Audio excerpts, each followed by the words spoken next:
انجیل میں بھی لکھ دیا تھا کہ یہی عمر بن خطاب ایک وقت آئے گا، یہی عمر بن خطاب ایک وقت آئے گا کہ کوئی جنگ نہیں ہوگی، کوئی کچھ نہیں ہوگا، یہ خانہ کعبہ کا بھی دروازہ کھولے گا اور یہ بیت المقدس کو بھی بغیر جنگ کے آزاد کرائے گا۔ اور یہ وہی عمر بن خطاب ہے کہ جس کے آنے سے زلزلے رک جاتے ہیں، یہ وہی عمر بن خطاب ہے جس کے حکم سے دریائے نیل چل جاتا ہے، یہ وہی عمر بن خطاب ہے کہ جس کے آنے سے آگ رک جاتی ہے۔ ہاں عمر بن خطاب عظیم ہستی تھی، اس والد کی بات پر عجیب جملے کہنے پڑے کہ والد نے کیا کہہ گیا، والد کیا کچھ کہہ گیا، پھر آنے کا وقت بڑا عجیب وقت آیا۔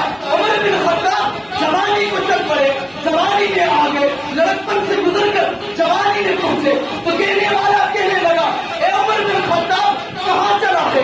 کہنے لگا تمہارے نبی محمد عربی کو قتل کرنے چلا ہوں، نعوذ باللہ من ذالک۔ کہنے لگا عمر بن خطاب کہ محمد عربی کو قتل کرنے لگا ہوں، قتل کرنے کے لیے چل پڑا ہوں۔ سوچنے کے اس صحابی نے کہا کہ عمر پہلے جا کر اپنے گھر کی خبر لے، بعد میں میرے نبی کو قتل کرنا۔ تو عمر بن خطاب حیران ہو گئے، پریشان ہو گئے، سوچوں میں کھو گئے، کیا وجہ ہے، کیا ماجرا ہے، کس گھر کو دیکھوں؟ کہا اپنی بہن اور اپنے بھائی کو دیکھ، وہ کیا کر رہے ہیں، کس مقصد پہ چل رہے ہیں، ان کا مزاج کیا ہے، کس نظریے پہ چل رہے ہیں، کس مشن پہ چل رہے ہیں، کس کاج پہ چل رہے ہیں۔ تو عمر بن خطاب اور محمد بن عربی کو قتل کرنے کے بجائے وہ اپنی بہن کے گھر کی طرف روانہ ہوئے اور گھر پر دستک دی۔ دستک دینے کے بعد کہا بابا کیا وجہ ہے؟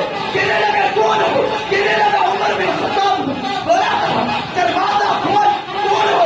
عمر بن خطاب ہوں۔ دروازہ کھول، کون ہو؟ عمر بن خطاب ہوں۔ دروازہ کھول۔ 3 مرتبہ کہنے کے باوجود دروازہ نہ کھولا گیا۔ آخرکار جب دروازہ کھولا اس نے کہا وہ بہن بتا صحیح مر کیا رہی تھی، بتا مر کیا رہی تھی؟ اس نے کہا محمد عربی کا کلام پڑھ رہی